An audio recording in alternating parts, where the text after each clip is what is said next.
Hey everybody, welcome to live app review number 13. Here with Vadim, Mali, and Trevor and Dorian. We're talking about progressive onboarding once again and all the fun that comes along with that. You guys want to say hi? Hello. Hey, hey. Hello. So I am going to share my screen, and I'm going to share a little app that is currently offline, but I've been working on. So we're basically going to go over a social token launcher. We're going to focus on the app side of things, not the contract. Essentially, this is a 100% front-end example, and there are obviously like some issues that come along with that. It's not perfect probably to be 100% front end. There may be some parts that make more sense to be done on the server. But I'm just going to start this deploy. So I'm just going to wipe out my dev account and create a whole different dev account, run some tests, and just deploy the contract again. So what we're going to do is we're going to go through this app. Part one, we're going to sign in with a wallet just like we would with a normal Near app. And we're going to use 20 Near tokens to pay for contract storage to store. I think it's way cheaper now, by the way, but we'll just call it 20 Near tokens is like the service fee to deploy a fungible token contract where we get to specify all of like the cool like metadata, blah, blah, blah, blah.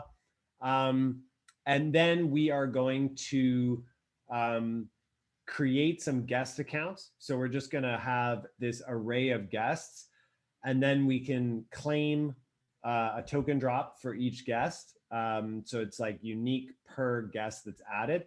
Obviously, right away, we can see that, maybe guests being added to the contract needs to be done.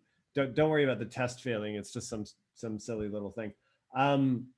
Maybe we need to add the guests using a server so that we can do some sort of like sybil resistance. We can check, are they like a real person, via Twitter or some CAPTCHA or something.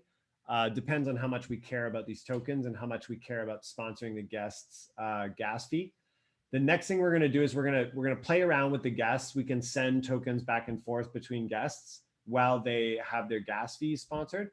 And the last thing we're going to do is we're going to upgrade, actually second to last, we're going to upgrade the guest into a full account.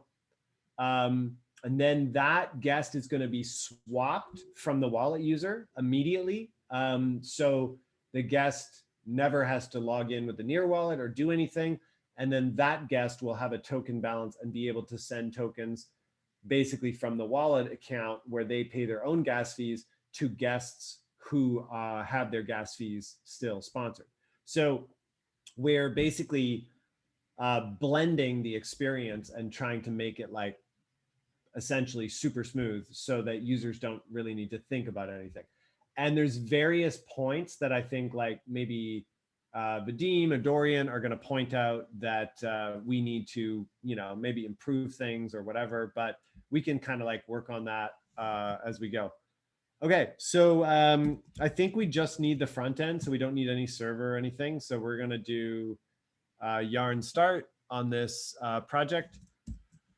And I'm going to keep my console open the whole time. There's going to be a lot of, wild stuff like flying through, but we'll deal with it as it comes. Okay, so I got my MD1 testnet account. I think it's got enough Near in it. It's got like 200 Near or something. We'll do this demo like really quick, and then we'll just we'll open it up to chat about stuff. So I logged in, I got some Near, and I have a balance of tokens, and I can transfer tokens if I have them, but I don't, and then I can sign up. So just a little UX thing, probably if you have a balance of 0 tokens, you shouldn't have a transfer button, but whatever, we'll figure it out.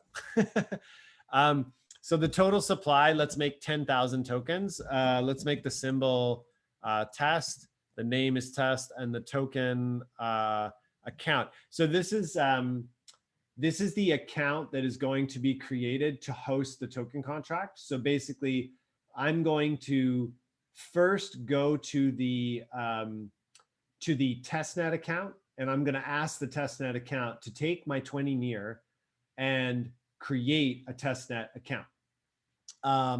So I need to come up with something. I think I've been calling these test token launcher, and I've been naming them something. I don't know what number I'm at, but I'll assume 8 is going to work. And so I'm going to click launch, and it's going to take me to the wallet. Now you normally need like a lot of near for storage, but that's all changing. So I just went with 20. So it's like a service fee or whatever. So yeah, launch your fungible token, come to my app. It's going to cost you, $80 or whatever. It's cheaper than Ethereum still. So let's allow that. And then we're going to get redirected. Normally to host, I should explicitly tell people who don't know, normally to store a fungible, oh yeah, it's spazzing out. I'll deal with that in a sec. So normally when you store contracts on the blockchain, you have to pay for you have to lock up some amount of near to like hold your storage. So 20 was like a very high estimate. Realistically, it's probably going to be around maybe 1.75 near tokens. So the amount of storage to store the fungible token contract is like under $10. So it's fairly cheap. And if I'm not mistaken, you still have chance to clear your account, to wipe it and get your tokens back if you will not like your token. So still this amount of tokens are yours.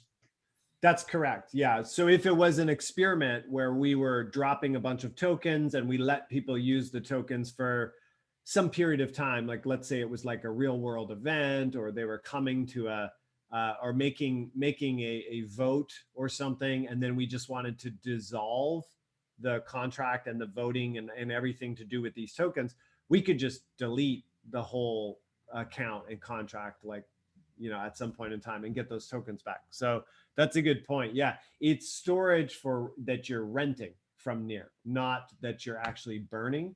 And also, good point, Vadim. On that point, we are really optimized for transactions over storage. So basically, like high throughput, it's very cheap to send tokens to each other. So it costs almost like nothing in terms of gas to send fungible tokens around to each other. So so you might have noticed that it just skitzed out a little bit, like it just went blah blah blah blah blah, like really quick.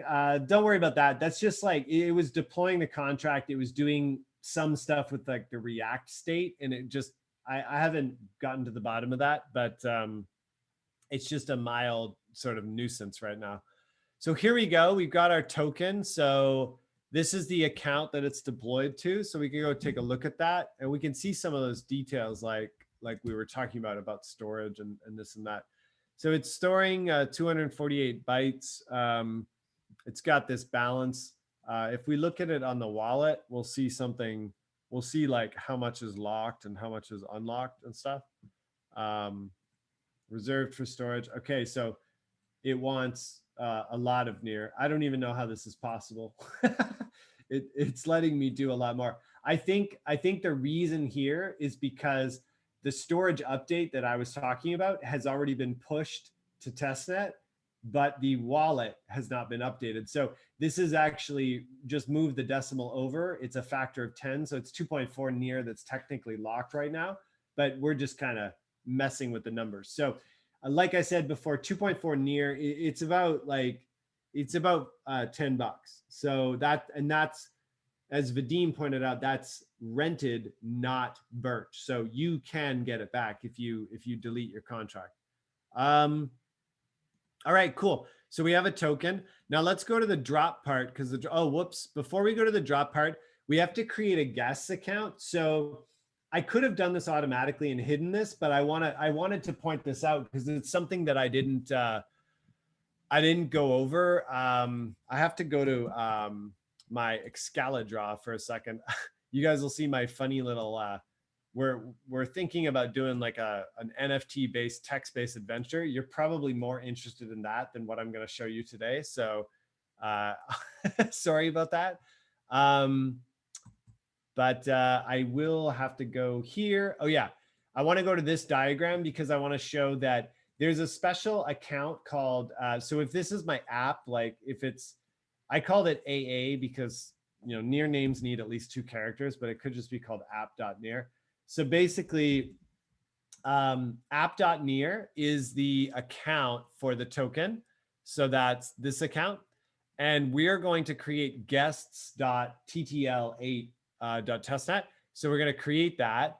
And the reason why we create that is that we're going to shove all of the guest accounts into the guest.ttl8.testnet.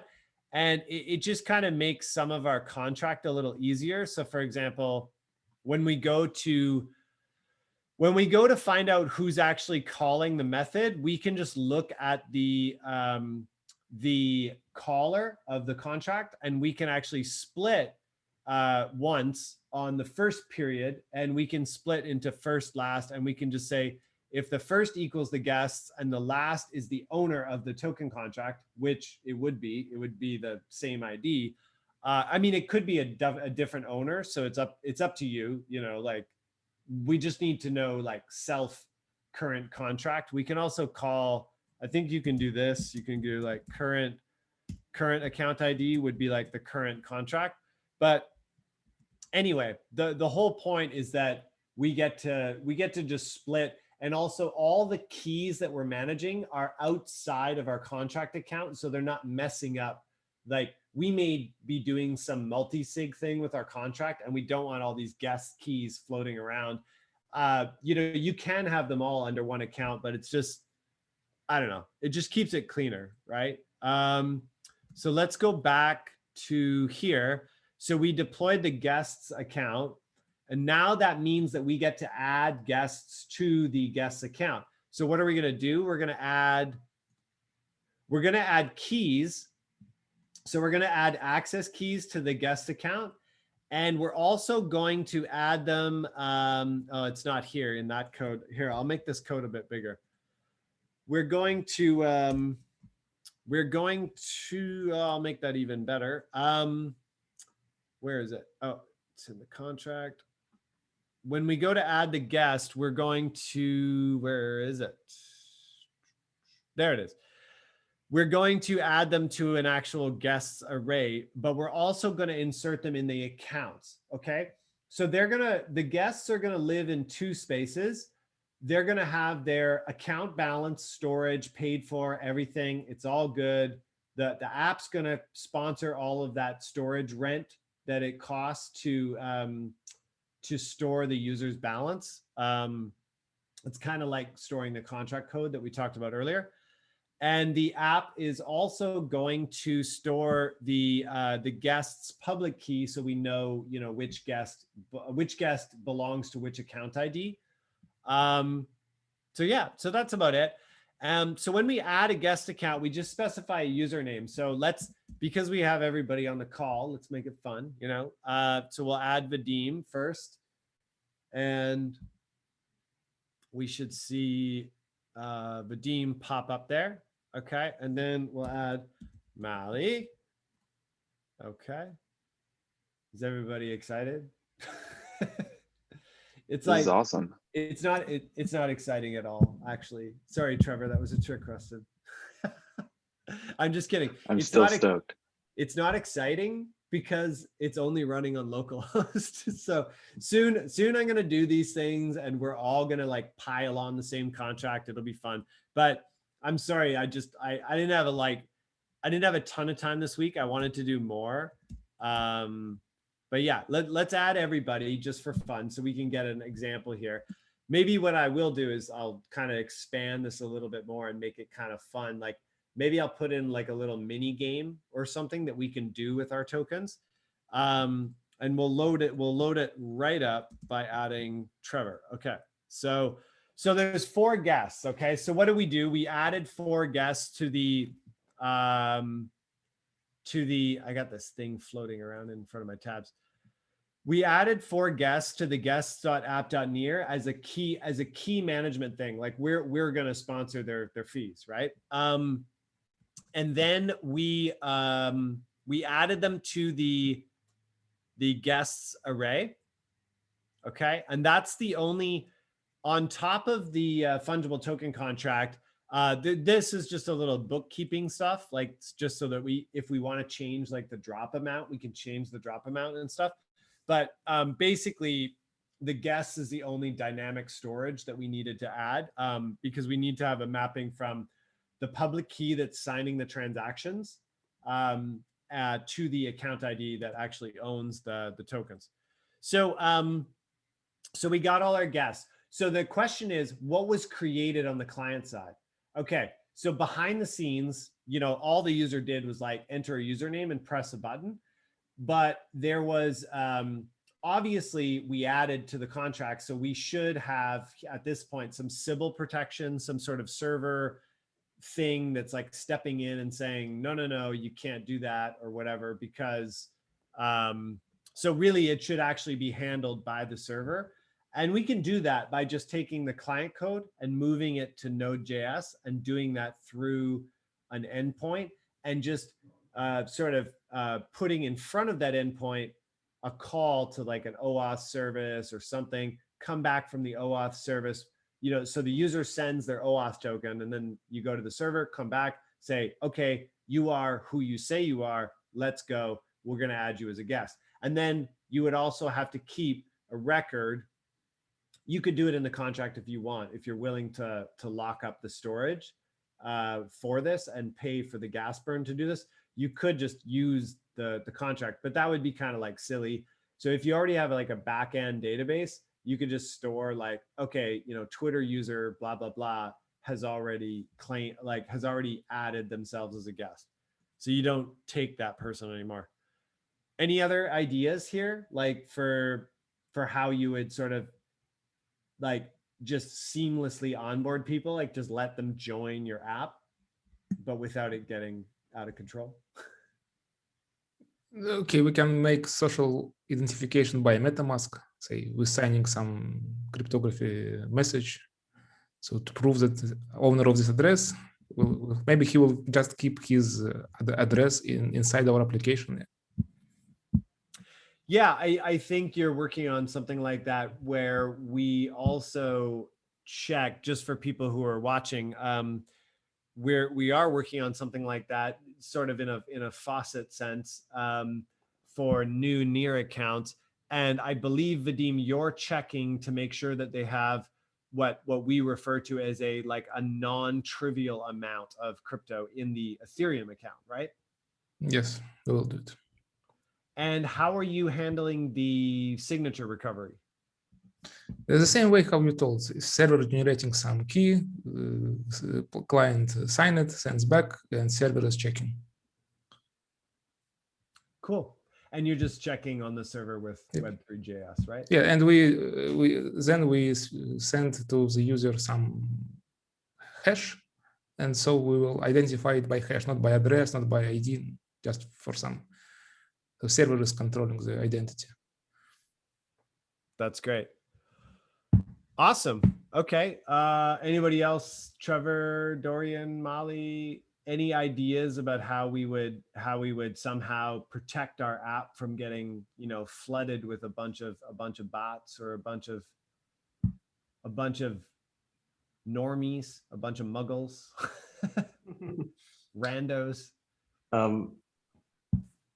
Yeah, you already have that like discrete fee that we essentially prevent people from it'd be expensive to flood your application with a bunch of bots if you had that discrete charging fee that what Vadim said, charges maybe a MetaMask or something, or a near wallet. But I guess the point is you don't want them to already have a near wallet to be able to onboard onto your application, right? That's right. Yeah. However, you bring up an interesting point, Dorian. What if there was, just where you sort of using MetaMask as sort of a signing kind of proof? I mean, that adds friction, right? That's overhead. That's something the user needs to first They need to have it. They need to know how to use it. They need to know Mhm. what it's doing when you land on the page. So that works for Ethereum users. What if, so this always like kind of made me think like, we can kind of like sketch it out over to the side. Like I always thought that, well, actually we can just sketch it like on top of something like this. I always thought that if an app was just adding these people and they never, let's say they never got full access to cryptocurrency. Okay. Now, because of various sort of like, regulations and things like that, what you could do is, I don't know why this background's on. What you could do is you could have like a stripe, right? And then you could make the user, every person that wants to create their own account. So you could still make it like non-custodial probably. And then you could just have them pay for API access. And I was on Clubhouse yesterday talking to some lawyer about this. Basically, if you gate access and you keep the user within an access key that only allows them to do things in your sandbox crypto world. And also there's a particular, it's kind of funny because the law and the regulations are a little gray. By the way, just disclaimer, I'm not a lawyer. I just talk to lawyers. So there's a gray area of like how much time the user spends inside your app. So let's say they get in with the $10 and they're in the sandbox. And then they just go, like they make a bunch of function calls. They go around and around and around. And let's say eventually it turns into like $25. Okay, great. Good for them. Now, the trick here is how do they get it out to real dollars if you have sandboxed them in? So let's make it red. So it's like bad. Oh no, like they're stuck, right? It's not real crypto. I think after a certain period of time, and also if you're willing to add, KYC AML, these people can actually get out to a full account. So what you could do is you could KYC, or after some period of time, you could take these users out and then you could make them a full account to which they could actually go over to, don't let the US see this one. But they could go to an exchange, right? So in this way, if you KYC on the exit and you also hold the user for a particular period of time, and sometimes the time is like really onerous, it's huge, it's like 6 months, right? So the user puts in an original $10 and they can't leave your application if they've made any money by playing a game or trading or even using like a business app. So let's say the $10 was like a SaaS fee and they're using like some collaborative blockchain like business app. Then if they make any money or do any transactions with other businesses, because why else would you have a SaaS app on the blockchain? You'd probably want to exchange certain things, documents, whatever. If you make any money and you want to leave, you have to basically wait. So I think it's, I mean, I don't obviously like agree with this, but this is sort of like the world we live in. So Dorian, to your point, it's like, there's many different ways to probably charge, even some traditional ways. And I just think it's kind of interesting to know that this is possible with Near, especially if you stay within this region here, where the user's key is 100% controlled and it's an access key. But note that it doesn't mean that it's custodial, right? So the user's in charge of their key 100%. The app cannot take any tokens away from them without them using their key. So you have essentially a fair and decentralized and censorship resistant blockchain application, like a sandbox that people are doing like app stuff inside, but you've onboarded them with traditional sort of financial means like Stripe or some credit card or whatever. But they can't go anywhere, right? But neither can the app steal anything from them. So, I mean, are they willing to wait to profit or something like that? I don't know, but it's a it's a constantly evolving like landscape. Anyway, I'll shut up about that, but it's kind So of interesting. I had two thoughts for you. Yeah, sure. In terms of like restricting the bot activity. So Is this where you tell me I don't know what I'm talking about? so the testnet faucet had an interesting concept for proof of work, which is a way to do it if you want to disable, you know, certain clients from too many. Yeah. And then the second thing that I've been playing with in my own dApps is, let's say you want to confirm that the user is real rather than just like I could script against the contract directly. You could do something called like similar to 2FA where it's 2-action factoring. So you're saying, okay, grant a new guest, and then they have to do some other action before they're an official guest. So that way there's multiple like input of data that kind of verifies that they're a real person versus a bot, or the bot is capable of doing multi-action something. But it kind of gives you another level of interactivity before they can unlock their account. I gotcha. I like that. Also, you bring up an interesting point too now about potential marketing, Trevor. So basically, I just wrote in that the second action could be that you have to tweet something unique, like a photograph or something. You know, yeah, totally. and the server could actually be fetching the tweet and then grabbing the image and then sending the image over to Google to get sentiment analysis and basically to get an answer, you know, is there a human being in this photo? Like something like that, Totally. right? Like, or does this I'm photo doing something, does it contain a red ball? yeah, I'm doing something that doesn't require like off-chain stuff, which is basically similar to the whole referral code idea, where once you get access, you get granted another like referral code such that like if a friend also confirms who you are, then your account is unlocked.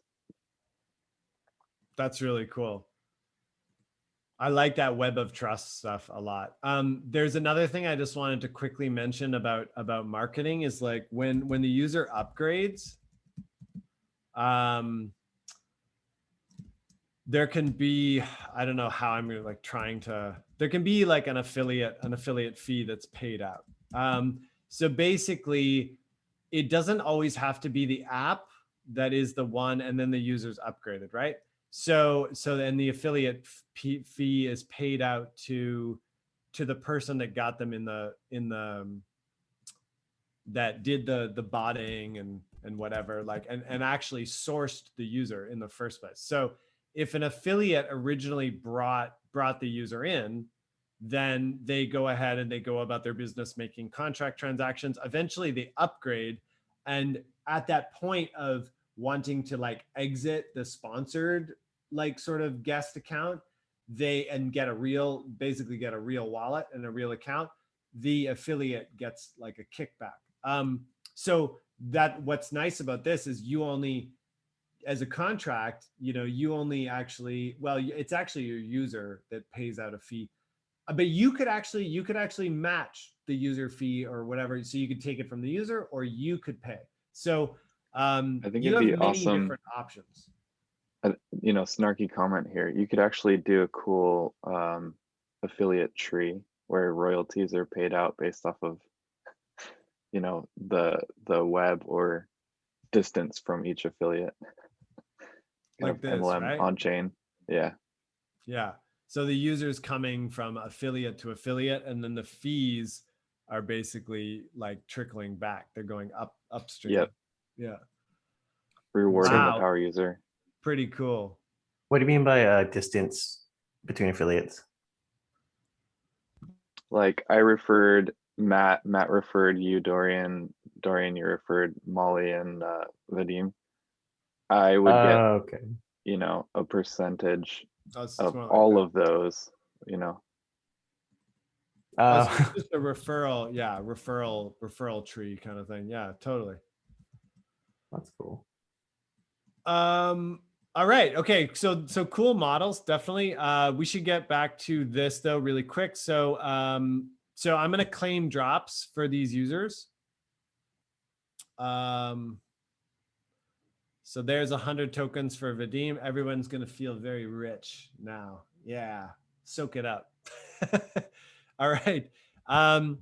So the thing that I wanted to demo was that while you're still in the app, obviously transferring tokens to each other is just basically like a, it's a placeholder for, you know, voting on a DAO or betting on a DEX or doing some like, you know, betting on a prediction market or whatever, like whatever you want to do on the blockchain, you could take these tokens and buy an NFT, you could do whatever you want.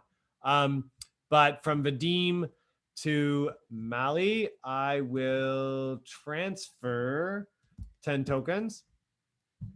And there's no one Yocto security redirect to the wallet because it's a guest account and they only have a limited access key, and there is no, the limited access key is stored in local storage, but there are no like, there's no real account here. So these accounts do not exist on testnet right now. So we can just go look just for fun, you know. So it doesn't exist, but we can choose to upgrade the account. So if we upgrade the Mali account, so it says keep this somewhere safe. So I'm gonna copy it, but it's gonna spit it out in the console. Well, actually, it's good I copied it because it's gonna redirect. So it just upgraded my account. And now the reason why the app actually reloaded was because I hijacked the wallet. So if you look at Mali, Mali's now the wallet account. So I've actually signed out of the original MD1 testnet user and I've signed in with Mali. So that's pretty cool. So let's save that seed phrase there. These seed phrases are always so interesting, right? Like have a love review and then drill with the general. And then tourists will engage digital aerobatic uncles on lawns with clowns that are grieving. It's just so weird. I love it. I don't know. One thing I like when I'm developing is I get like a nice, genuine, good, poetic seed phrase. What did you say, Mali? I was laughing at clown grief. Clown grief. Yeah. That clown grief can be pretty tragic. Oh, that was a bad joke.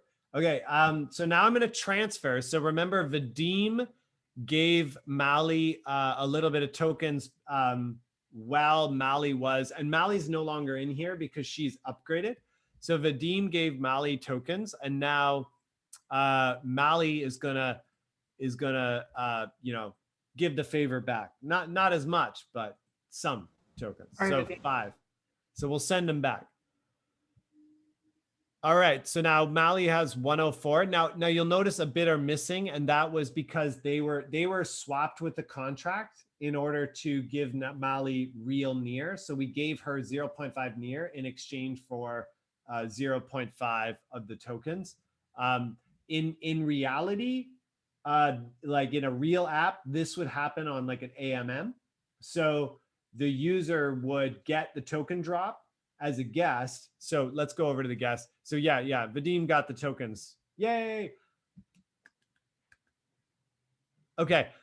So normally in a real app with guests, they would go to like an AMM or something. So the app contract would actually, because it's a virtual kind of guest account, the app contract would have to make a guest function that would do a cross contract call to an AMM and basically allow the user to do a swap. So, but that's all coming. This is all kind of like, we're just preparing for this eventual kind of reality. So, yeah, if I upgraded Vadim here, I would replace Mali. And you'll notice that, I mean, I think I can cancel out of this, but you'll notice that the seed phrase, again, is coming from, it's funny, right? The seed phrase is coming from the app.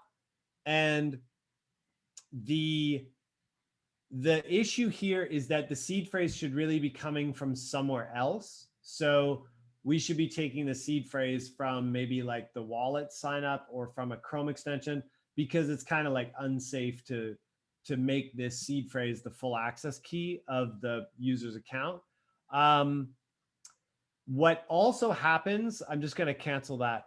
What also happens is when Mali is automatically signed in, she's automatically given a access key. So it wasn't the key from the seed phrase we copied down. It's a different key that serves to be her access key. So the point I'm trying to make is that Mali could have actually injected the seed phrase from somewhere else and or even just a public key, actually, even better.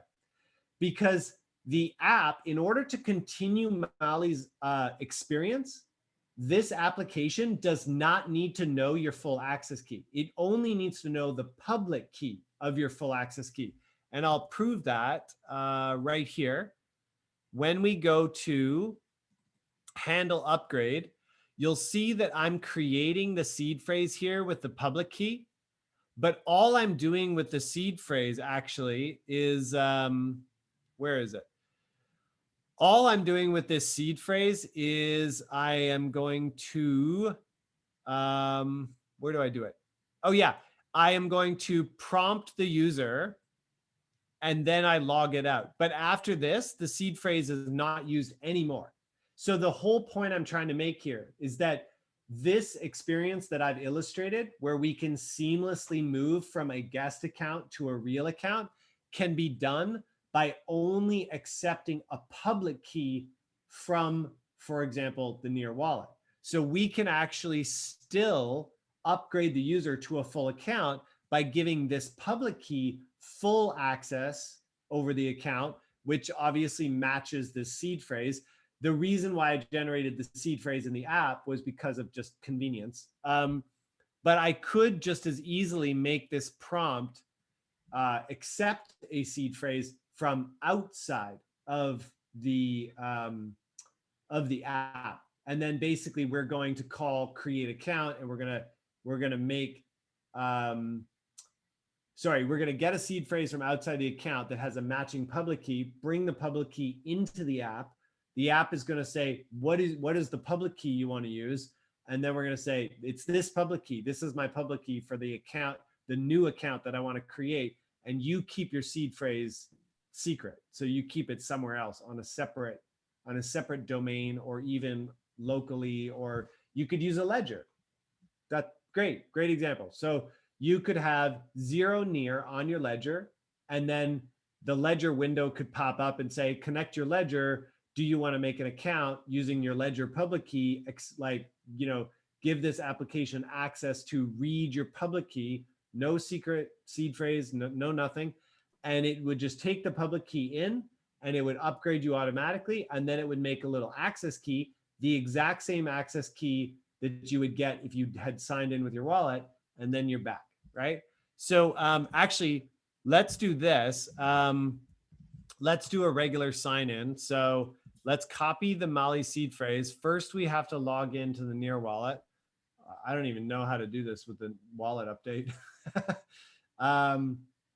Import account. Okay. So that is the Mali account. And let's go to sign out. So now we're no longer signed in.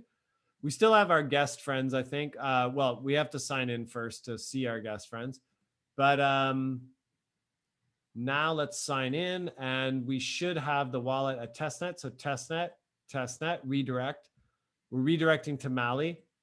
Allow the app to sign in. So this again is just the extra step that we skipped when we made our own access key. And there we go. We're back.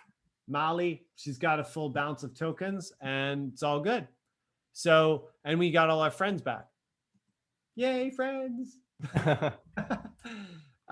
So now that we've actually signed into the wallet, we could actually upgrade someone else. So let's upgrade Trevor here. I'll just copy that just in case. And look at merge sauce accident. Watch out, Trevor. That's me. All right. A merge sauce accident. Okay. So there you see Trevor's all loaded up, and Trevor can transfer. I'm going to have to type this out. Dorian ttl8.testnet, and let's go. Let's send 10. Trevor, you're going to be in the poorhouse. All right. It's all good. So Dorian's cool. we drop down. Dorian gets stingy. 110 tokens, and that's it. Yeah. And so you could just keep doing this. So you see how fast and viral this could get, right? It could just go over and over and over. So two key areas that we identified that need improvement if anyone were to use this onboarding example.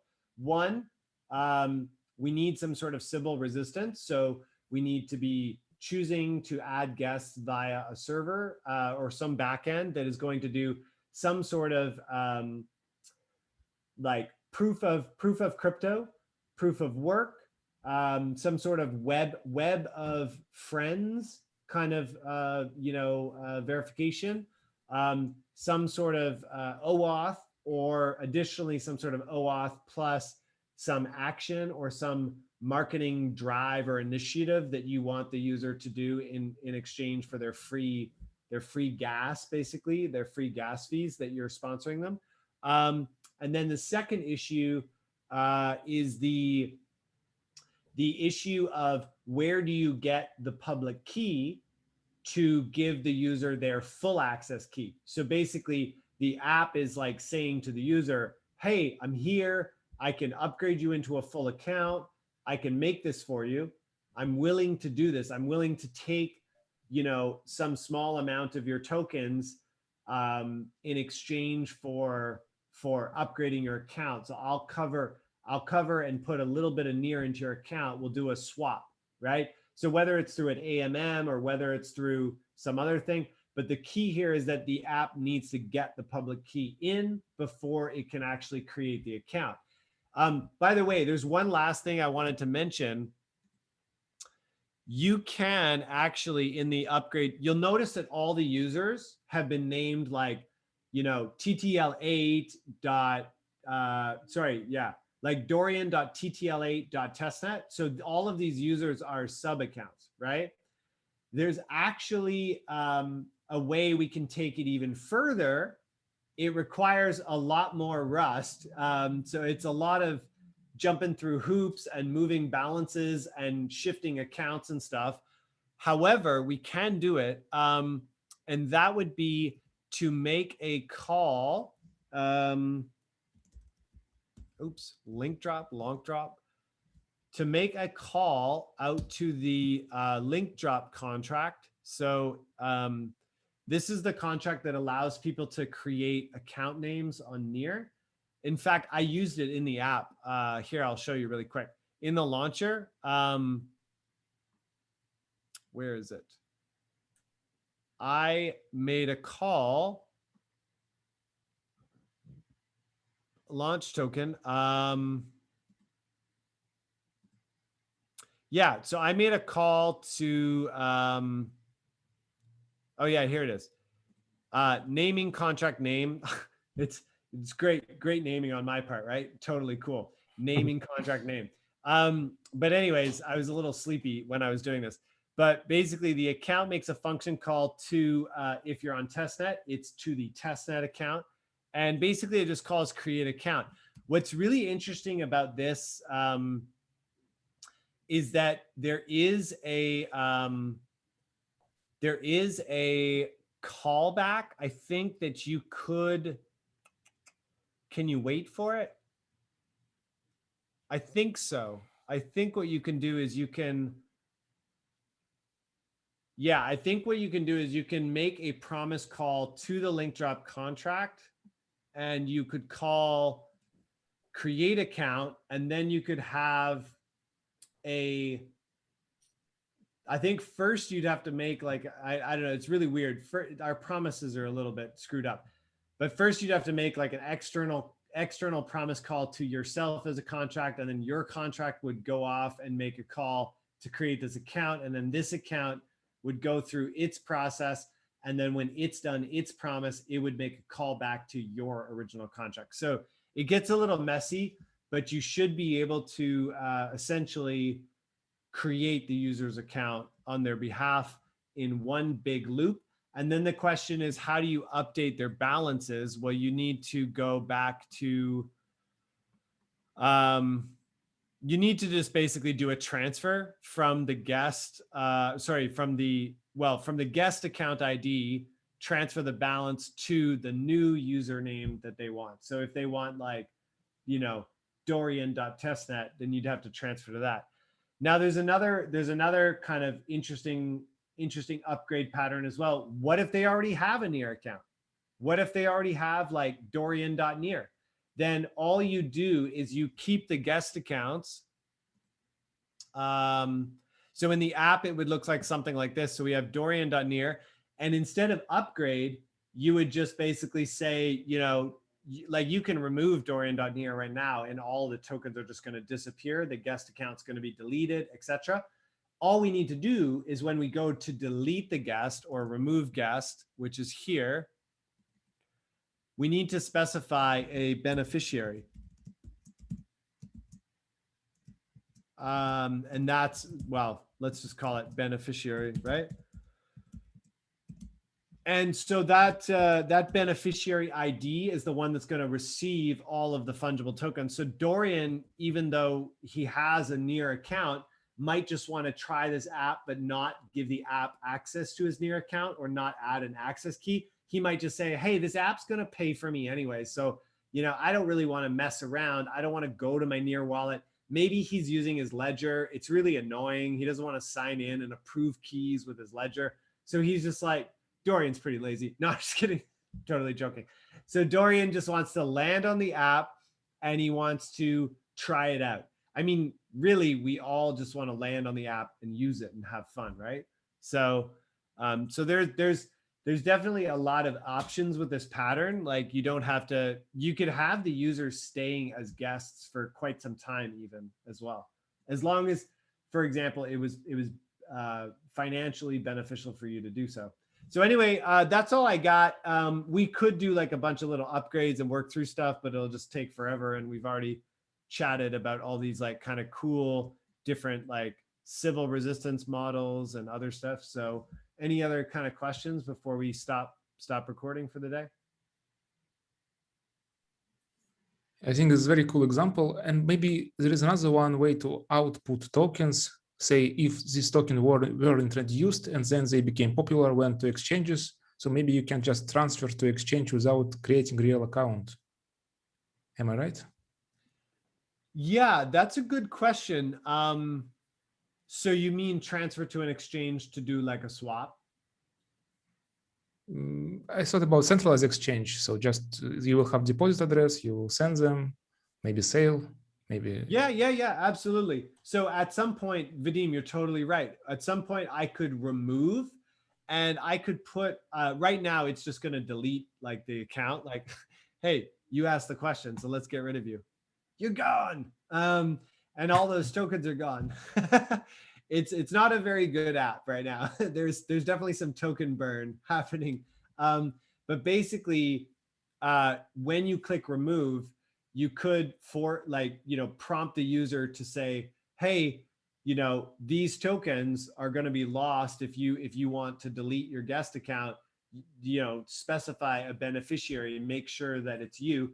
And if they are trading on some DEX or some centralized exchange, like maybe you have a guest account on the DEX that also recognizes that same token balance, you can just transfer over to the DEX account. So let's say you had like vadim.dex1.testnet, right? You just transfer it right over and then you can do a swap and then you can go pay for something like with RealNear.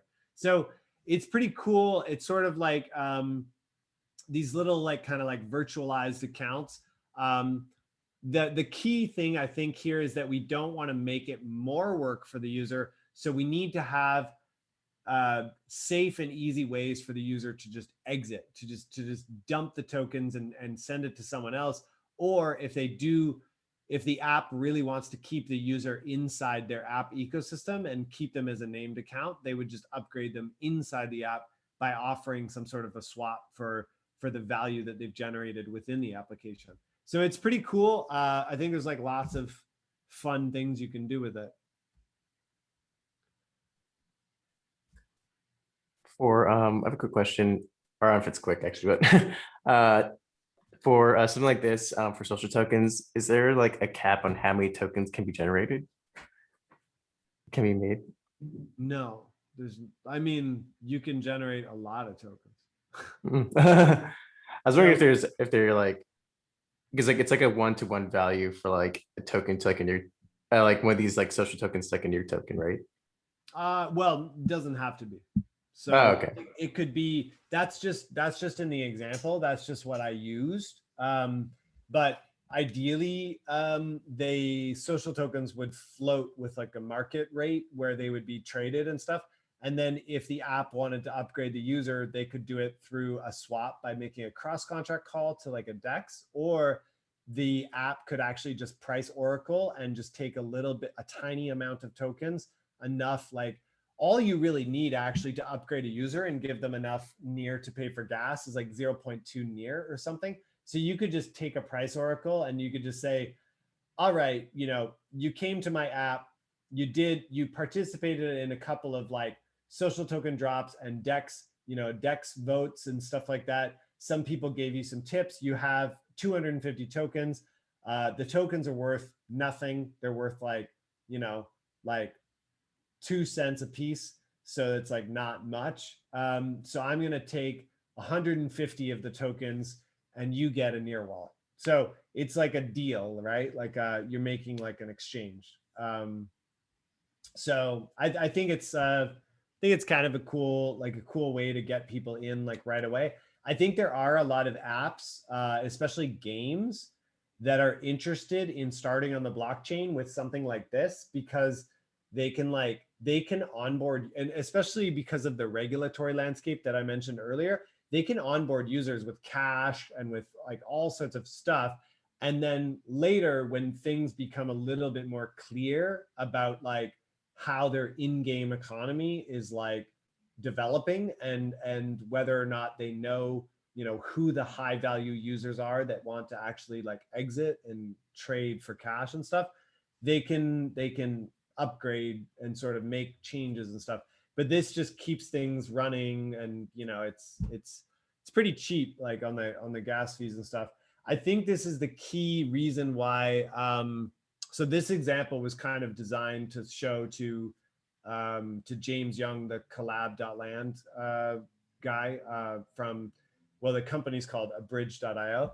And basically they have a Telegram bot and a Discord bot that will basically like sort of manage private chats and stuff. And like, essentially, you can do those private chats, those gated communities, without a user ever having to set up a near wallet. Like there's no reason why a user would set up a near wallet. And typically with those social tokens is in the beginning, to get people into those communities, they're given away for free. So so some people who want to buy the tokens and sell them to other people would do that, or buy them and give them away to other people could do that as part of a campaign.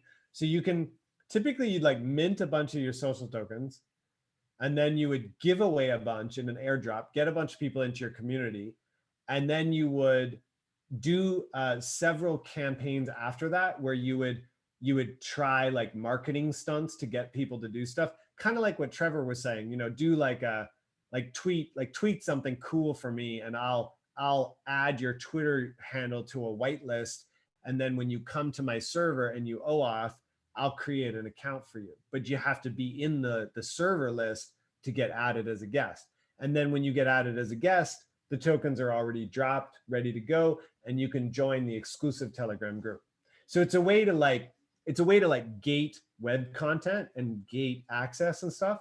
And then from there, the economics of it like evolve, like obviously much more sort of utility and gamification and stuff creates more value for the token. Does that make sense? Yep, that makes sense. Thank you. Yeah, it's fun stuff. I mean, I could sit here and talk about these ideas all day long. I love this stuff. So anyway, actually, just before we go, let's do a little teaser, because I'm actually going to try to work on this. I call it hype fiction because it's going to be pretty hype. So basically, I want to work. I want to work on this for next week. See if I can pull it off. I mean, we have an NFT standard. It's not very, finalized, but I have the rough idea, like in some notes of what needs to be done to make it work. And the basic NFTs are not that complicated. So I think I can actually handle this. So the point here that's not really obvious from the diagram is that when you buy an NFT, obviously this is like a choose your own adventure story, right? Like, I mean, you kind of get it from just looking at it. It's sort of like one of those, you're standing on the edge of a cliff, you look left, you look right, to your right, there's a mouse, what do you do, right? And then it's like, chase the mouse or something. So the whole point here is that when you own the NFT, you actually own two pieces of the story. So you own the text for the choice, and you own the text of where the person ends up. And I'll just revert because I was showing someone a different example here. So this, drink. So you see a drink on the table. And so someone owns this NFT drink, and someone owns the reason you died because of poison. And they also own, I'll make this the same color. They also own the ability to choose whether this is a redirect. So this part could be one of two things. It could be a redirect, or it could be open for further story elements. So, whoops, I don't know what that's doing. Okay, so this could be further open for like story elements. This outlining is really weird, or the fill. So if you do not die, so you enjoyed the drink. Pretty boring story. But yeah, if you enjoyed the drink, you can continue going, right? So the whole point is that this now becomes new property in the NFT world, and the story continues. I don't know what I just did. Oh, there it is. Are the users submitting the pieces of the story? Yeah, so when this is open, it would have like base cost, and then basically you can buy it, and then you get this, and then you get, well, I mean, it's sort of it's recursive, right? Like you get the next thing. So you get to write the text here. Nice. So, So it's basically like Berry Club, you're drawing the pixel, but here you're inputting text and owning. Kind of, yeah. And it's gonna follow like a strict strict rule of. So remember, I said like you could die and redirect to a previous story point. So you can only have one closed path, I think. You can only have two closed paths at most, and you have to have one open path. So out of these three, if the users are changing them from open to closed, if these are owned by other people, like the one that you own, you're kind of stuck, because if these two make their paths closed, like you die, then you can't, you have to continue the story, right? But if it's like you die, you live, then you have a choice to do something else. You could have you die, or you could redirect to like, you fell down a tunnel and you're back at the beginning of the maze. So you don't die, but you go somewhere else. So you can choose to point like somewhere else in the story. So then what ends up happening is that you have this collaborative NFT story that obviously starts at like one point in a graph, but you can always have like loop backs, but not too many that the story like obviously just dies. And then what ends up happening is that the property at the beginning of the story is more valuable because everyone sees the beginning of the story, right? So people want to buy the beginning of the story. So, and then it's about after the first sort of part of the story. So let's say this was the beginning and it was saying something more interesting than like blah.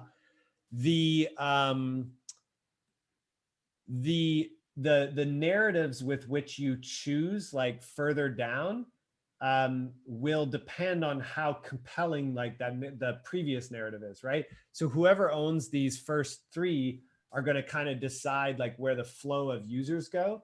And then if you buy further down like one branch, and then the user who owns the one at the beginning, like, you know, updates it or whatever, then you kind of are going to be upset if they change the narrative, right? So if they change the script and they make it not very compelling to click, then nobody's going to see down the line. Does this make sense? It's kind of yeah, like idea. interesting. Did you think about adding pictures there so you will build actually comics in the end? Oh man, that's a cool idea. It will be the same, just and more close to narrative of NFT idea, like superhero text, then next slide superhero text. Yeah. Okay. So the pictures are more like up here, right? So you see, and then the options are down here. But what you're saying, Vadim, is that you'd have some sort of graphic, right? And then you see it, and then you go to the next panel.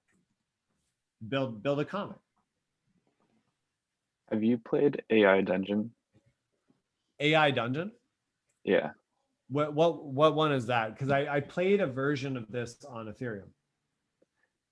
This is a GPT-3 bot that you're text. I saw it. Yeah. Yeah, you could pipe in, I was just checking if they had an API. You could pipe in some of the prompts that would kind of direct what users input. And then it might become more of an actual storyline that, or a plot that people can play against, plus have on chain. So you're saying as like sort of a AI assist for writing? Yeah. That would be cool. Very cool. All right. Well, I'm going to work on it. Don't get mad at me if I don't get to it. I'm pretty busy lately, but I do think that this could actually be really useful on Near, because our storage model and stuff kind of, you know, it's okay for things like this. It's not that bad. I'm actually trying to marry it with Eugene's Near.fm, which is a cool app. He made kind of like a Twitter clone, and it runs on Near, but he uses a bit of a hack to look up the previous sort of stuff that was written. And here's me. I may be able to use the same hack. So that's what got me started to think about this sort of thing. Anyway, I'm going to stop recording now. That was stop share. Stop recording.